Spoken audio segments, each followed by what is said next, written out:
मी याच्या अगोदर लोकसभेच्या वेळेस प्रचारासाठी येऊन गेलो आणि बरेचसे लोकसभेचे मुद्दे बऱ्याच सभेत गाजले, पण आता सध्या विधानसभेचं इलेक्शन आहे आणि या विधानसभेच्या इलेक्शनमध्ये मी पाहून राहिलो, आता महाराष्ट्राच्या मुख्यमंत्र्यांनी महाराष्ट्राच्या विधानसभेत मागच्या अधिवेशनात सांगितलं होतं का आमचे जे जिल्हा परिषदेच्या शाळेतले पोट्टे आहे यायले म्हणे आम्ही नवीन चांगले ड्रेस चांगल्या क्वालिटीचे देणार आहे आणि ड्रेस दाखवले होते। प्राथमिक शाळेच्या जिल्हा परिषदेच्या शाळेच्या पोरायले वर्षभरात 2 ड्रेस भेटते, एक 15 ऑगस्टले आणि एक 26 जानेवारीले। एक दाढीवाला तिथं आहे, एक दाढीवाला इथं आहे।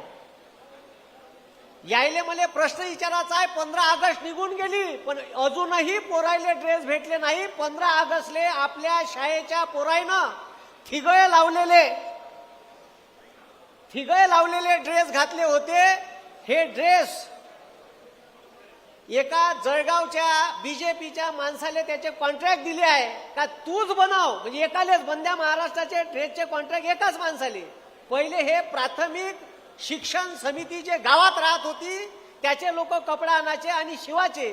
म्हणजे तुम्ही विचार करा का हे किती पैसे कमावण्याच्या मागे लागलेले आहे। 50 खोके एकदम ओके। आता त्याच्यानंतर याच तिघाडी सरकारनं महाराष्ट्राच्या जिल्हा परिषदच्या शाळा ज्याची पटसंख्या 20 आहे तो बंद करण्याचा जी.आर. काढला होता।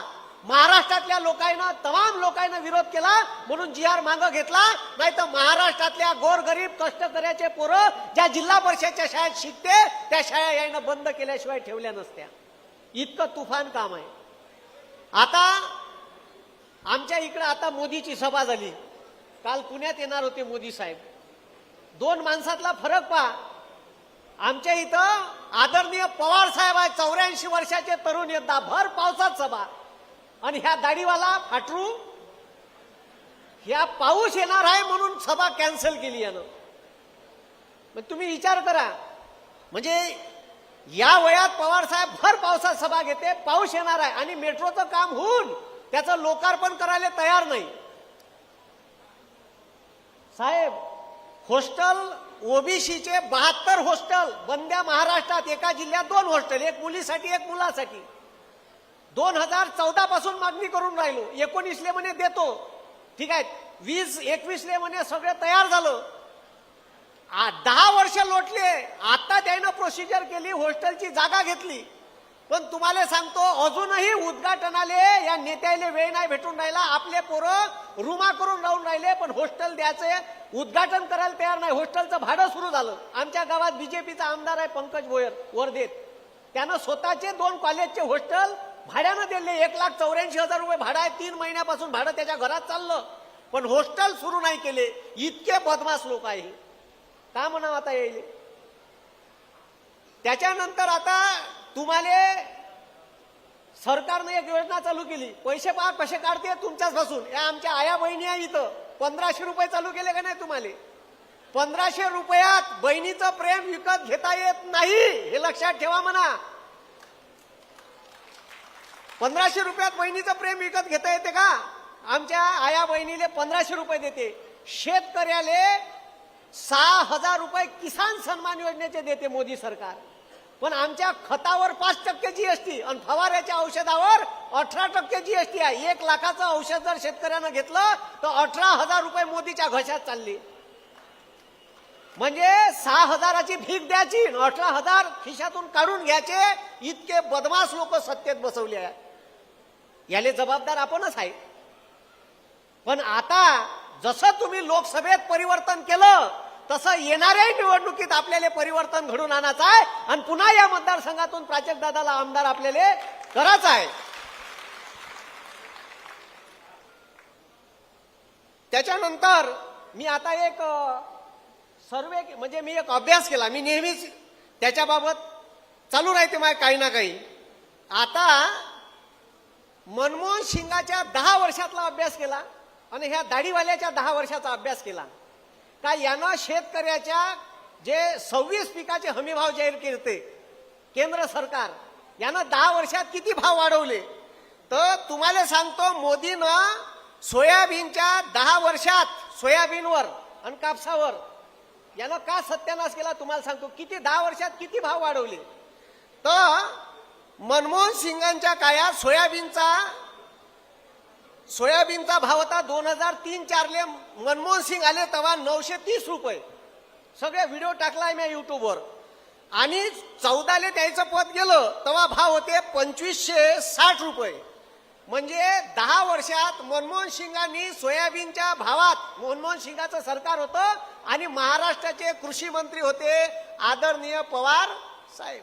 त्यावेळेस 175% भाव वाढ झाली. म्हणजे 250% दुपटीपेक्षा जास्त. तुम्ही विचार करा, 9 तिरी 27 म्हणजे जवळपास तिप्पट भाव वाढ केली सोयाबीनची. आणि ह्या दाढीवाल्यानं पहा का केलं. ठीक आहे, या दाढीवाल्याचा विषय पहा. यानं काय केलंय, अरे बा, यानं ह्या जेव्हा सत्तेत आला तेव्हा 2560 रुपये भाव होते. आणि आता 2023-24 ले मागच्या वर्षी 4006 रुपये सोयाबीनचा हमी भाव होता. ह्या पठ्ठ्यानं फक्त 79% सोयाबीनच्या भावात वाढ केली 10 वर्षात. इतकं चालू आहे. आणि यानं भाषणात सांगितलं होतं 14 ले का शेतकऱ्याचा हमी भाव 2.5 पटीनं वाढवण. 2.5 पट सोडा, दुप्पट नाही वाढला. म्हणजे यानं जे भाव होते 2500, मनमोहन सिंगच्या काळात जर म्हणलं आता सोयाबीनचा भाव 7,500च्या घरात पाहिजे होता. एकव्या सोयाबीनचे भाव 12,000वर गेले होते. ह्या पठ्ठ्यानं काय केलं माहित आहे का, अमेरिकेहून जेनेटिकली मॉडिफाईड म्हणजे जे सोयाबीन आपल्याला लावायची परवानगी नाही ते सोयाबीनची ढेप बोलावली अकातल्यासारखी. आणि सोयाबीनचे भाव 12,000वरून 4,000वर आले. इतकं बदमाश आहे. तुरीचे भाव वाढले. एकव्यात तुरीची डाळ बोलावली इजिप्तवरून. किती बोलावली, औकातल्यासारखी बोलावून घेतली. सोयाबीनचे भाव, तुरीचे भाव 4,000वर आले 12,000वरून. तर कंट्रोलने 32 रुपये किलो विकली भोगदाड पडलेली तुरीची डाळ. सार्वजनिक वितरण प्रणाली. म्हणजे आपले पोरं शिकले नाही पाहिजे. त्याच्यानंतर एमपीएससी, ग्रामसेवक, तलाठी, पोलीस भरती ह्या परीक्षा एमपीएससीला द्या असं मी कितीतरी वेळा म्हणलं. वर्ग 3 वर्ग 4च्या. पण एमपीएससी घ्यायला तयार आहे पण हे द्यायला तयार नाही. यानं प्रायव्हेट संस्था नेमल्या, तिथून काही गल्लोऱ्या खायला भेटत असेल. छत्रपती शिवाजी महाराजाच्या नावानं राजकारण करते. याची निष्ठा तरी आहे का छत्रपतीचं नाव घ्याले. सुरत मार्गे गुवाहाटी पैते, गोवा मार्ग वापस येऊन सकाळी शपथविधी घेते. अरे घेते ना. आणि मग आम्हाला हे सांगते निष्ठा.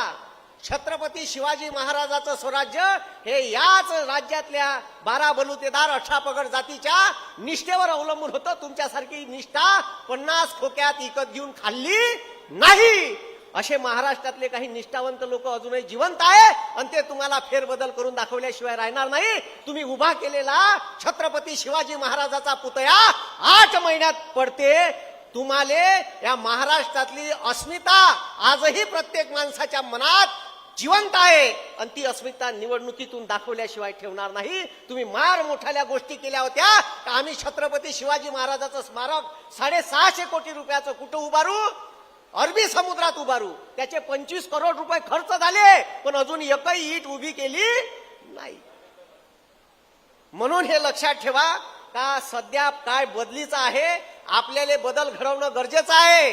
जर पुन्हा आपण अशाच परिस्थितीत राहिलो तर ते उरावर बसल्याशिवाय राहणार नाही.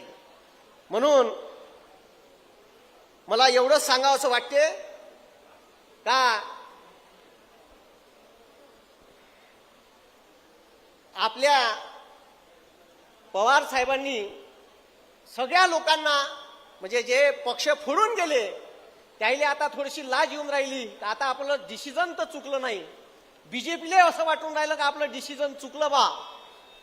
आता तोंड दाखवायला जागा नाही जी. प्रत्येक ठिकाणी लोक विचारून राहिले आणि आता त्याच्या सीटाच आल्या नाही तर सीटा वाटपावरून भांडण लागते का का. पण आता महाविकास आघाडीचं सरकार येणाऱ्या काळात येणार आहे आणि जे लोकसभेचं इलेक्शन झालं त्याच्यात 170 जागांमध्ये आपण 288 मतदारसंघात आघाडीवर होतो. जे बहुमत तिथं होतं तेच बहुमत कायम राहिलं पाहिजे आणि तुमच्या मतदारसंघात पुन्हा एकदा एक महाविकास आघाडीचा राष्ट्रवादी काँग्रेस पार्टीचा उमेदवार म्हणून प्राजक्त दादाला निवडून द्यायचा आहे. मी मागून ठीक आहे, मी आवाज देतो, तुम्ही मागून आवाज द्या. राम कृष्ण हरी. दोन्ही हात वर करा. राम कृष्ण हरी. राम कृष्ण हरी. मला इथे आमंत्रित केलं त्याबद्दल खूप खूप धन्यवाद. जय हिंद, जय महाराष्ट्र.